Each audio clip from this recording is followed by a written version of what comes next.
Daphné progressait péniblement à travers les enchevêtrements de la forêt sempiternelle.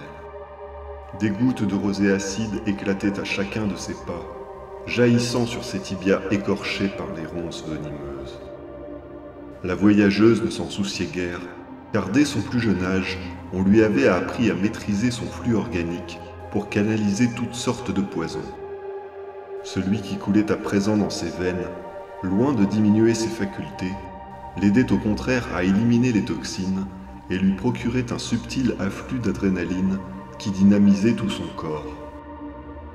Son cerveau flottait en revanche dans une brume éthérée, à la faveur de laquelle l'immensité de la forêt sempiternelle l'oppressait plus encore qu'à l'accoutumée.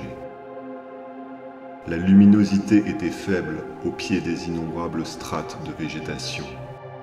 Les quelques rares rayons qui parvenaient à filtrer depuis la surface, éclairés par faisceaux des insectes aux ailes diaphanes et des gouttelettes de vapeur d'eau qui stagnaient en suspension et scintillaient d'éclats irisés.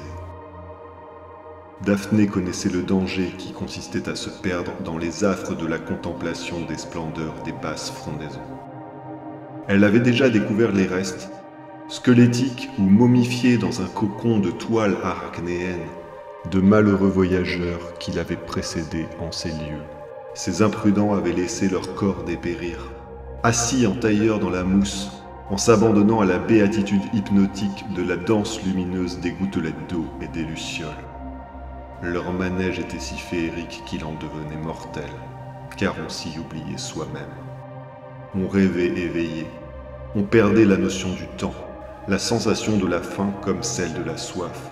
On en oubliait jusqu'à la douleur et on ne se rendait même pas compte que l'on était déjà mort lorsque le cœur cessait de battre. Daphné pressa le pas.